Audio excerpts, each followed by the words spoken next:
Morning. No, morning. Afternoon. It's just gone 12 o'clock. Afternoon Instagram live. Scott, you're again with Southwest Boxing Media. I'm just been interviewing the one and only Spencer Oliver today. So we're very excited about interviewing Spencer. I had the pleasure of meeting Spencer after the Loma Campbell fight. Back in August last year, and luckily I had a photo with him, so it was very kind of him to have a photo of me. I've just seen you've joined on here now. Let me see. Let's have a little look. Spence, I think if you send a request, there you are, View. Just go on live with Spencer now. Just waiting for it to jump on. Mate, we're in. Hey! Done it. Spencer, how are you? Yeah, I'm all good, pal. You?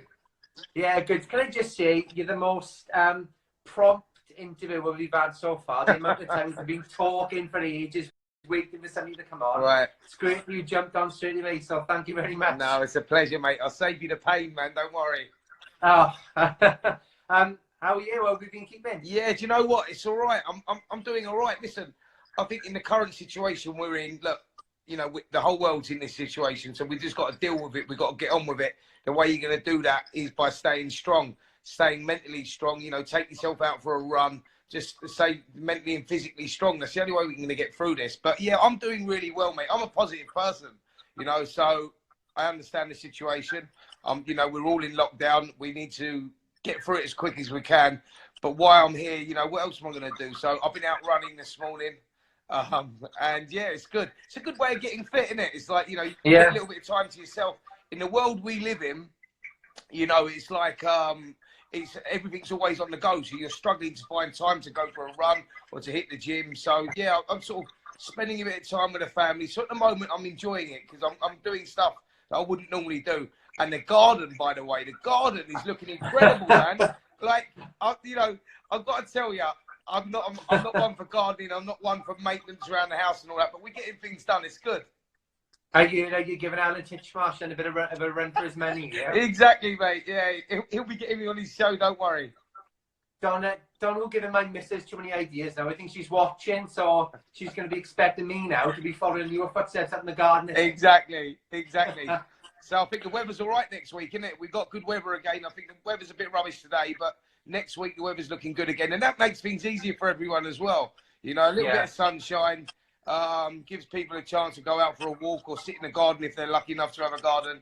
And yeah, look, we've all got to stay strong through this. But I'll tell you one thing that I think about this pandemic that we're in. When we come through the other side, and we will come through the other side, but when we do, the world will be a better place. You know, I think people's attitudes. People having that life. People having that time to sort of hit the, you know, the reset button, I think, isn't it, to chill out a bit more and, like you said, not to be on the go so much. Yeah, definitely 100%, mate. Look, you know, I think that the air quality is getting better. You know, the waters are cleaning up everywhere. So I think, you know, the planet as a whole is going to be a better place as well. You know, we're getting rid of all the pollution and stuff. So, you know, out of a really bad thing, there's good things happening as well. Yeah, and I just hope that people keep taking it serious. The amount of obviously videos and pictures I've seen of people congregating together drives me mad. I've got to be honest. I've got to tell you, mate, that video that I posted or I retweeted a video that was on Twitter, and I could not believe what I was seeing in Westminster Bridge on Thursday night when we was out there clapping. Did you see that? They was out there clapping. And it weren't just the public, it was the police, you know, the ambulances. And they were all congregated together, and there was a guy there holding a baby. And I'm thinking, what is going on here? Madness. Oh, no. I know. Insane. Crazy. Yeah. But you keeping well? Everyone good your end? Yeah, well, I'm a school teacher, so I've just been obviously sat in the house, me and the missus. Yeah, all good. Everyone's sort of safe. We're all just sort of staying in our houses, taking the dog out. And yeah, that's pretty much the routine, you know. That's it. Just got to take it seriously and be safe. It's like Groundhog Day, isn't it? I get up in the morning, I go for a run, then I come home, bit of breakfast, take this little fella out. Look, this is my, I don't know if you can see it. Hold on. Can we see him there? Where is it? Ah, there he is. There he is. He's asleep with me at the moment. My little pug. Is he a pug, Spencer? Huh? Is he a pug? He's a pug, yeah, a little black pug. Yeah. So I've got a little border terrier, and he's the same. He loves going for a walk every day. oh, wicked. Yeah, brilliant. So before we get into boxing so much, we just like to say how much of a fan me and Kieran are of the podcast. How did that come about for you and Jake? How did that begin? Right, so me and Jake met many years ago at a boxing show, many years ago, I don't know, 15 years ago or so, and we've become good friends since then. And yeah, it was through our agent, actually, Alex Segal and his brother Ross Segal. Ross had an idea about doing a podcast. Now, I've done a few podcasts for Sky, but didn't really know too much about him, didn't know how he worked or whatever. And Ross said, I think it'd be great if we done you two, like the boxing man and the boxing fan, and like Jake's a massive boxing fan, so you could get both sides of the story. I said, you know what, it might work. So we've done it, and we just done it randomly. We didn't really know what we were doing, if I'm honest. Jake was in the studio at his house, so we went over and we recorded one. I think the first one we done was Tony Bellew, and then we done Tyson Fury, Ray Winston, and we had some mad guests. We've got like our circle of friends, Jake on the entertainment side of things, and mine sort of on the boxing side of things. Yeah, we've had some mad guests on. We've got Stephen Graham coming out on Wednesday, and he's a mad boxing fan, and yeah, it's wicked. So yeah, we've been lucky, man, but it's going from strength to strength. The boxing podcast is a real success. Yeah, like you said, you've had so many names on there. Has there been sort of any favourites so far? I've liked them.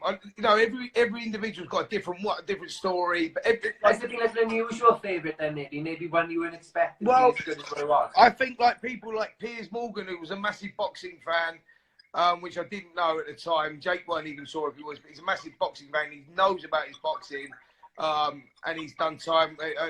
Like wrote a book with Mike Tyson, and he sparred Manny Pacquiao. That was a good one. Ray Winston was a wicked one because like Ray Winston was a big boxer, that's good right, boxer. Yeah.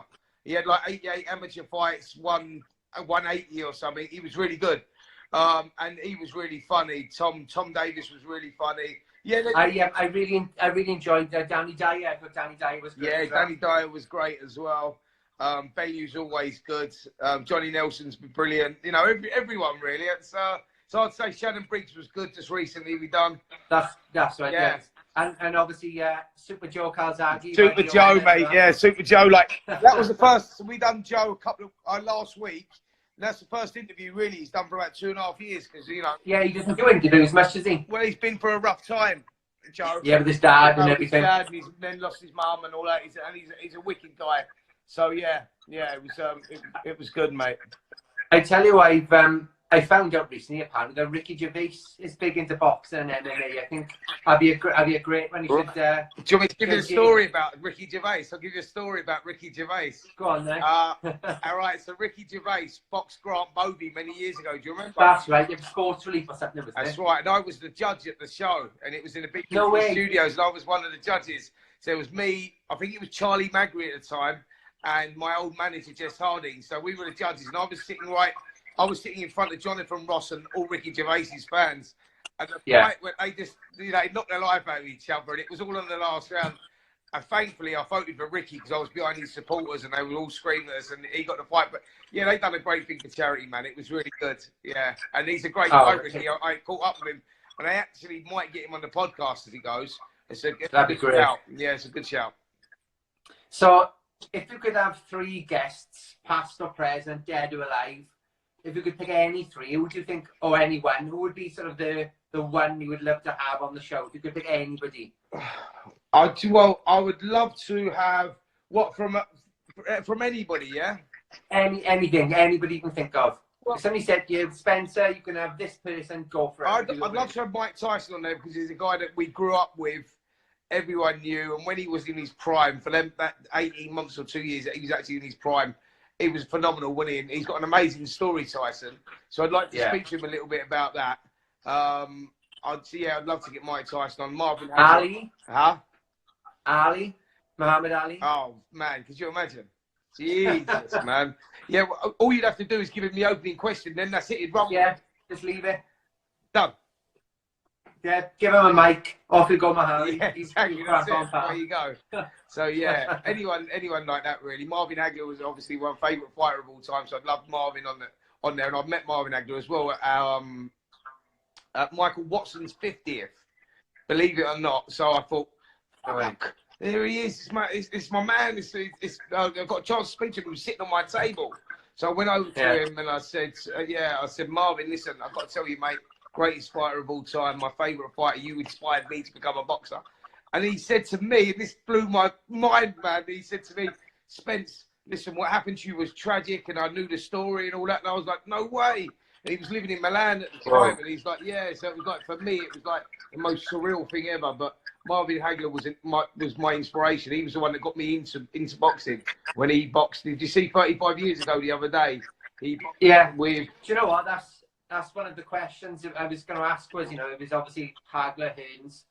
I mean, that was such a great era. You had, you know, Duran, Sugar Ray Leonard, Hearns, Hagler.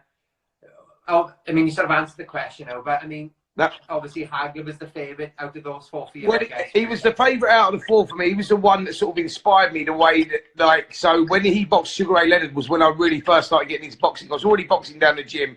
I was like 10 years of age. And I remember watching the build-up to it. And Hagler had this presence about him where, do you know what I mean? It's like sort of mean and moody presence. But he was really good. And so it was the way he talked, the way he conducted himself, the way he fought. You know, he was all out aggression, so that's what I like. And Sugar Ray Leonard on the flip side was all about the skill set, but he had the flashy combination. So he was another big favourite of mine. So that fight inspired me to get into boxing. That was the one that done it. And when I saw it come up, when I saw Hagler Hearns come up the other day, it took me back to that time, man. Like, I was like, wow, this guy is like, he's a phenomenon. So yeah. But you know, obviously the Sugar Ray and the Hagler fight was sort of quite, it was controversial at the time, wasn't it? Did you ever watch? Have you watched it back since? Yeah, of course. I've watched it loads of times. So it was one of those ones, subjective scoring. What do you go for? Do you go for the flashy boxing skills of Leonard or that all-out aggression of Hagler? So my style of fighting is aggression. I used to like that the hustle and bustle. So for me, it was Hagler. I thought he was unlucky, but he couldn't argue you couldn't argue the result, man. It was like, it was what it was. It was one of them. It was a flip of a coin. But I found it sort of a tale of two halves. I thought the first six, Sugar Ray was moving so well, you know, and then sort of towards the last six, then I found like Hagler sort of his engine, because he had such a fantastic engine. I scored it 115, 114 to Sugar Ray, but it was honestly, I think it could have been more. No, exactly. So yeah, them sort of fights, man, love them fights. So that was at the end of obviously Hagler's last fight, and I'm glad he never come back, if I'm honest. But yeah, Hagler Hearns, was the one that inspired me to get into boxing originally. That's when I first watched it and thought, wow, this geezer, man, he's like unreal. And I followed his career, and then obviously when was it he boxed Leonard? 87 was it? Hagler Hearns was 85, and I think him and Leonard was 87. I think that was 87. I think, So yeah, man, that was my sort of growing up stage, like, and I loved Roberto Duran, the way that he fought, because I like fighters with that sort of style. Do you know what I mean? So yeah, for me, Hagler, Leonard, Hearns, Duran, all of them, they were the ones. Yeah, I mean, did you have much of a choice? You know, your dad obviously being such a a coach, your uncle was a coach. You know, I know your brother is a coach now, isn't he? Was boxing always going to be the path you were going to go into, do you think? Yeah, so my granddad done the fairground booths and boxed as well. Like, it was incredible. So my granddad and my uncle and my dad, my brother. So it was my destiny, really. Like, I got into boxing, started when I was 7. But I actually started before that, because my brother used to kick the shit out of me in my front room from when we were younger. My dad used to come in from the pub at like 11 o'clock at night and go like, and all I did is that dreaded, boys.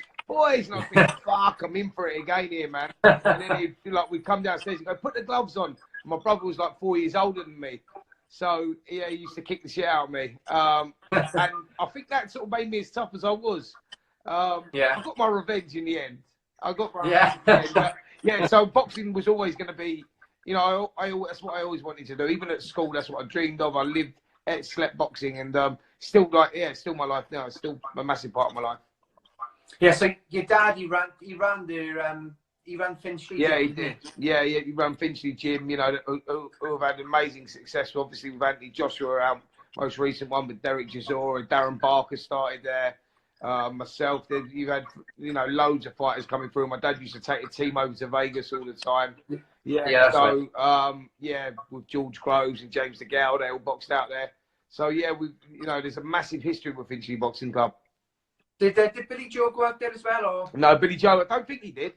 Not that I can remember, anyway.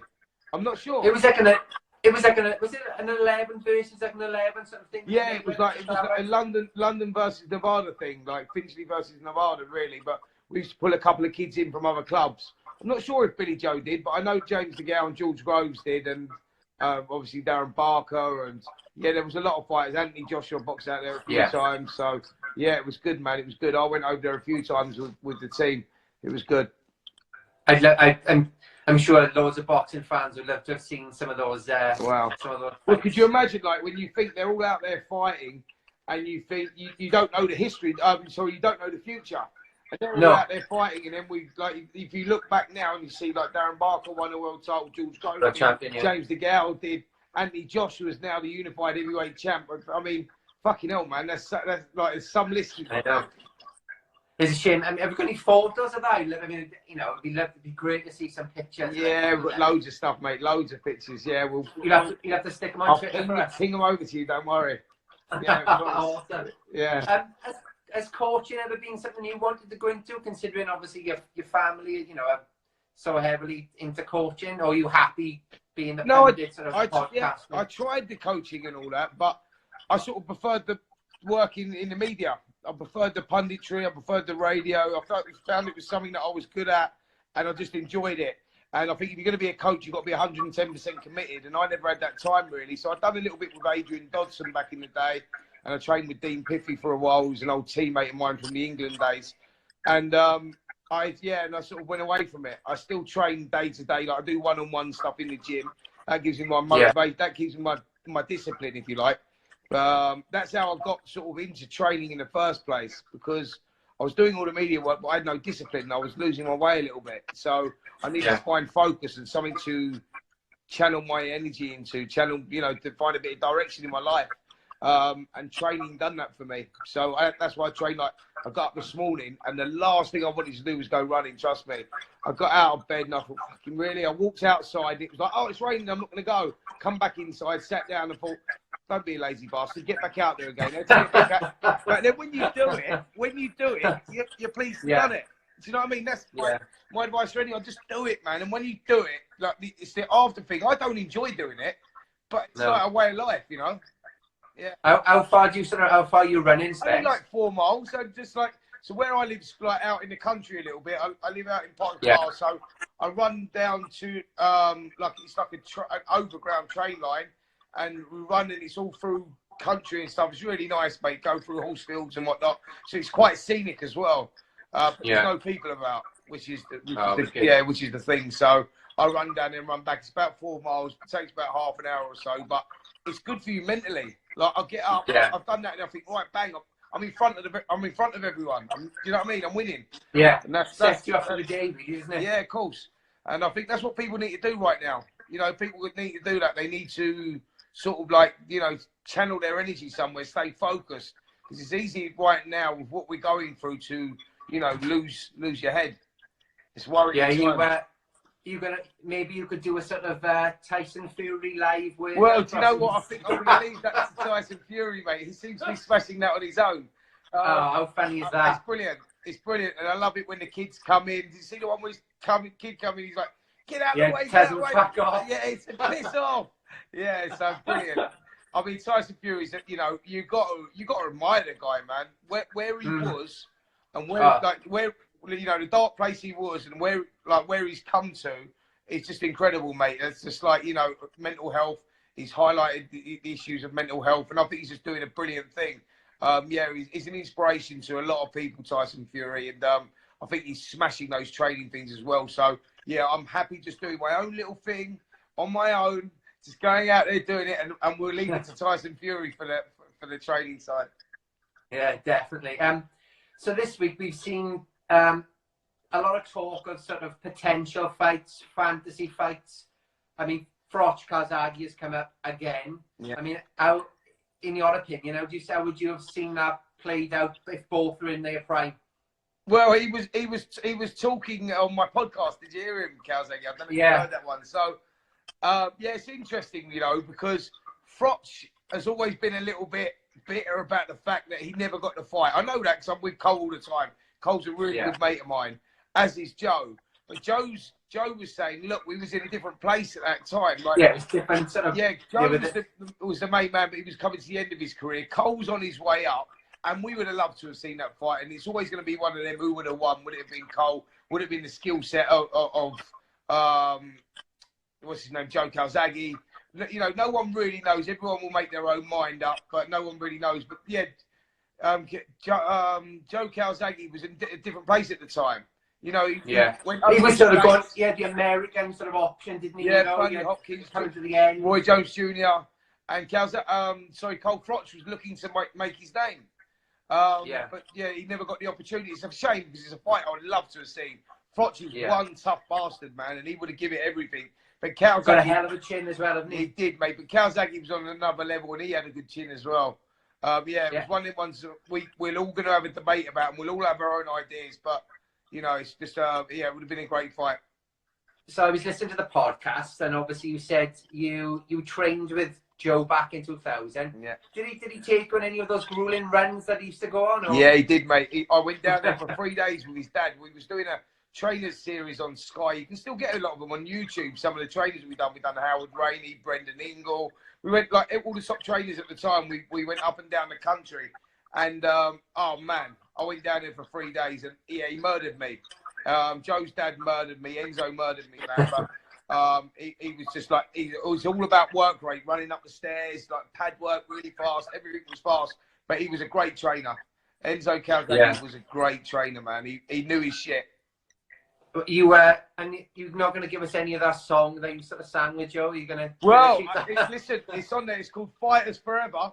I'll give you a little bit. I'll give you a little rendition, but it's called Fighters Forever. You can get it on YouTube. There was me, Joe Calzaghe, who was around? Frank Bruno, Lennox Lewis. We all done it, and it was like a Live Aid thing, and it was like, we will stand side by side, hand in hand, growing with pride. If we stand all together, all for one, then none shall fall. And it was about fighters going through what we go through, and then all being united at the end. And it was, I'm glad you stuck the box in, by the way. Yeah, I know. If you listen to the podcast, mate, we sing on there a lot. And it was about it was for kids' cancer, and it was about them fighting for their lives. So it was sort of like talking about the parallels of both. And the song, Enzo Calzaghe wrote the song. Oh, yeah, so he's a big musician, wasn't he? He wrote the song, mate, and he done it. And we had, Tony Mortimer from E17 was the one that done most of the work, most of the singing, and we all done the sort of like the chorus together. But it was wicked, man, and it's a shame it never went further. I'd love it to come back out. So anyone listening to this, mate, you go on YouTube called Fighters Forever, We Will Stand. Yeah, there you go. So we've obviously talked about the Duran and all the great fighters. One of my questions I like to ask sort of people now is, do you think fighters are more protected these days? Because obviously Duran fought, Sugar Ray twice, Hearns and Hagler fought. Do you think that maybe the best and are sort of fighting the best, and why do you think that is? Is it this protection or? Yeah, I think that there's sort of like a lot of fighters sort of get built up and they get put into they just try and build fighters profiles and whatnot. I think that Eddie Hearn's doing a good job now, and Frank Warren, by the way, of putting these fighters that they're letting the fights happen more often now, more frequently, like getting these super fights on. I think that's definitely happening because the money's there. That's why we've got so many box office shows now, because the fighters need paying. But, the heavyweight scene at the moment is booming. But I think back in the day, it was probably harder, definitely, because the money weren't around and people were coming from tough backgrounds. They had to fight to get the money and the best fought the best. I think we're still getting a little bit of that more so now. But it's such a shame this thing's happened when it was. But, I mean, what did we have lined up? We had Povetkin versus Povetkin White. Yeah, White. And who else did we have? Chisora Usyk. Yeah, I mean, with some massive fights lined up, man. AJ Pulev. Yeah. AJ Pulev. Crazy. I'm gutted, man. And these fights, and I think we would. I tell you a fight that I think could happen next, and it's a good possibility, and I think it's a fight that could happen this year, and that's Tyson Fury AJ. Do you think Wilder's going to step aside and not have the third? Well, listen, I'm not sure whether he will. These are all the negotiations that have got to go on, but I think that that's a great possibility that fight could happen next because of what we're going through, and I think that, you know, Pulev might step aside, Wilder might step aside, they might fight each other, and the winner fights AJ Fury. I don't know this, but this is what I'm feeling because of what's happened in these fights now. Because I think we would have got AJ Fury, by the way, in December anyway. If AJ would have come through against Pulev and Fury come through against Wilder, then we would have got AJ Wilder. We would have got. Do you think Fury would have Wilder 3? Would it have been quicker? Do you think the third time? Do you think, or do you think? I think Fury's just got his number. I think that Wilder's got phenomenal punch power, but take that away, technically, and I've said this on Talk Sport actually, technically Wilder is probably the worst heavyweight in history technically to win a world title, but he's got the biggest one-punch punching power, and that's what gets him out of trouble. You know, look at the one that he was having against Luis Ortiz before that. He was getting beaten up for 7 rounds, and then he knocks him out. He's got phenomenal punching power, so that always makes him dangerous. You know, and that's what gives him a chance in the rematch with Fury. But I think Fury will box his ears off, and I think he'll do it better this time, Yeah, I just get the feeling that sort of Fury, he's not sort of fearful of that right as much as everybody else. I just think I don't see the fear in Fury. I just think the fact he just went at it. Yeah. I couldn't believe it. And listen, it's the confidence that the guy carries. You know, that like he just believes in himself. I think that's a big part of fighters. But you know, if a fighter's got that sort of makeup in him, if that's installed in him that he believes in himself that much, and he can fight as well, because Fury's very talented as well, but he believes in himself, man. And he's like, so when you hear all this hype in the build-up to fights, he's not talking shit. You know, this is what he truly believes. You see, some fighters talk shit, and they just kind of, you know, and then on the night, like what he got inside Wilder's head on that night. By the time Wilder got in the ring, and I know he made up all that bullshit excuses about the weight of the hat and everything else, but his head was gone before. Like Fury beat him before he got in there. His head was gone. When he got in the ring, he was all like, he was all freaked out. The same as Klitschko. I went back and I watched the build-up on Sky, you know, of the Klitschko Fury, and he was right in Klitschko's head, I think, right from the start. Yeah. I think the fight was won before they got in the ring, I think, personally. Totally agree. Fury does that. He plays mind games. He's great at that, but he can also back it up as well. That's what makes him special. We're lucky at the moment, man, with the heavyweights that we've got. You know, Derek Chisora, Dillian White, Anthony Joshua. You know, all these guys, Tyson Fury, like we've got a great Hrgovic on the way. Yeah, exactly. Well. But I mean, just like British fighters, we've got a great crop, man. Like, you know, Joe Joyce and Daniel Dubois. I mean, we're very lucky at the moment, man. We're gifted. So I think boxing, once we get through all this shit, boxing's going to be on a high for a few years to come. You know, it really is. It's just a shame that, you know, we're in this pandemic at the moment. How do you, if AJ and Fury was made, how do you, what's your prediction, Spencer? Do you see that going? Whoa, good shout, man. AJ Fury, how do I see it going? Listen, it's a tough one to call. I've seen him spar many years ago, by the way. Yeah, that's right. Yeah, when AJ, so an amateur, many years ago, you know, Fury was at the beginning of his career. AJ was still raw and an amateur. AJ's improving all the time. He's got a good mind on him, AJ. He's always willing to learn. I know AJ personally, as a Fury, but I know AJ better. Who would win that fight? Well, do you think Fury gets in AJ's head? No, Fury wouldn't get in AJ's head. AJ's not that sort of animal. AJ's mind is strong as well. AJ wants that fight. He wants it big time. Listen, Fury's very elusive, and I think he could win the fight and win it just by staying on the outside, moving around. AJ's very good.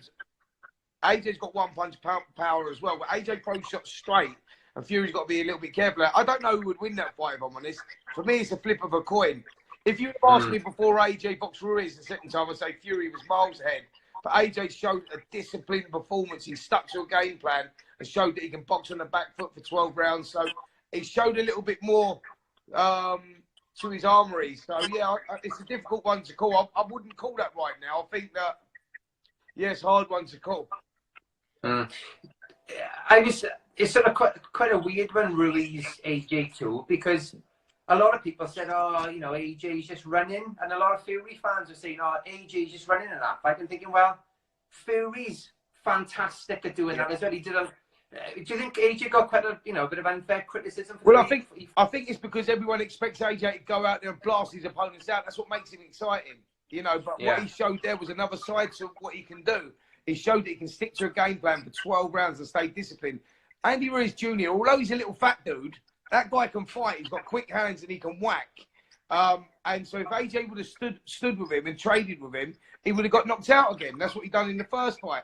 So he showed that he can change his game plan. That's why I think it's a much more even fight now. But Fury in his last fight as well, by the way, showed that he can actually go on the front foot. Where we thought he just clowns about Nick's fights on the outside, he actually showed that he can have a fight. That's what makes it so interesting.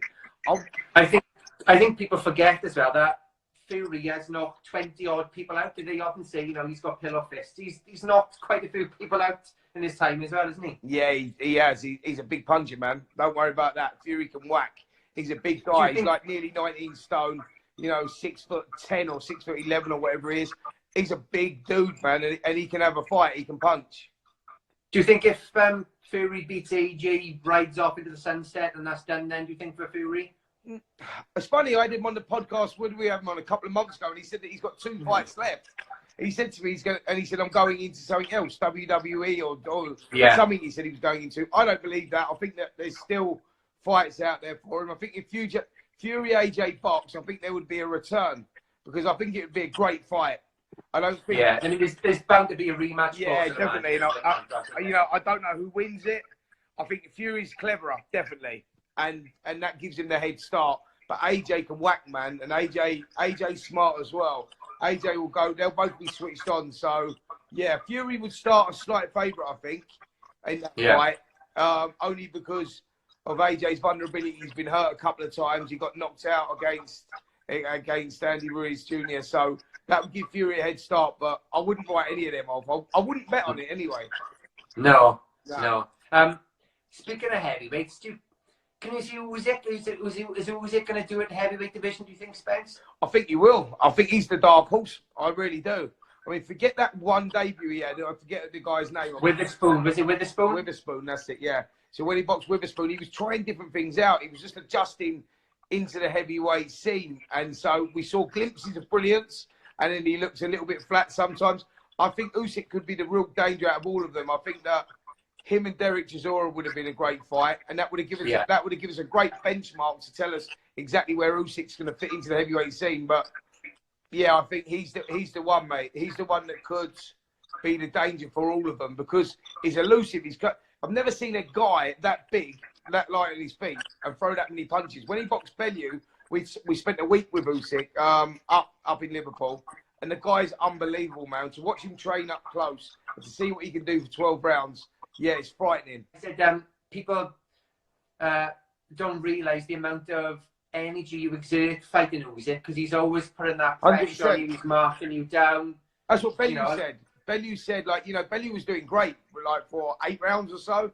And Bellew said the work, the rate that I had, the pace that I had to work at, like Usyk was, you know, moving around in 2nd gear, 3rd gear, and Bellew was on full throttle, man. He was going from the opening bell. So although he was doing great, you always knew that Usyk was going to catch up with him at some point. Bellew said, you know, out of everyone that he's boxed, the guy done things, you know, that other people just can't do. Like he was sort of like one move ahead. Yeah, he said it was like something he's never been in with, and Bellew's boxed at the top level, you know. Yeah, definitely. So before we leave, you was my sort of the co-owner Kieran has said you've got to get Jake to come on with Kieran, because they're both ginger. They both got the ginger beard going on. So sort of it could be like an interview with the gingers, I think. So you have to set that up. I can set that up, mate. Not a problem at all, man. I'm surprised he's not even come on here yet. I'm a little bit disappointed, man. I thought I've seen his name pop up at the bottom. Yeah, he's not been on yet. Maybe his missus got him working in the garden. Yeah, she probably has. She's seen me talking about it on TalkSport. But yeah, no, we'll do that. We'll set up a meeting, an interview with Jake. You'd love that, yeah. Yeah, it'd be great. Brilliant. So before we go, Spence, we always sort of play a 50-50 game with the people we have on. So I give you 2 options. You've got to pick you know, the one that you like Let's the do best. There's no dodgy ones in here. I'm not going to stitch you up, you honestly. can stitch me up if you want. Don't worry, man. I want to put a smile on people's faces. Oh, by the way, just before you do this thing, we've done a thing on Sky Sports News, a rendition actually, where there's going to be a few fighters coming out on singing Sweet Caroline, and my one is a classic, man. I'm not going to tell you anything more than that, but what I wore when I was doing it, you'll be impressed. Yeah. Really? Yeah. Just have a look out on the Sky Sports Boxing app, and it'll be out, Sky Sports Boxing Instagram, and it'll be out soon. Yeah, it's good fun. It's going to put a smile on people's faces. I'll keep my eyes peeled for that then. Yeah, brilliant. Okay, all right, let's do it. Right. Podcast or pundit? Pundit. Oof. Eating or restaurant? Oh, restaurant. Box set or film? Film. Ali or Tyson?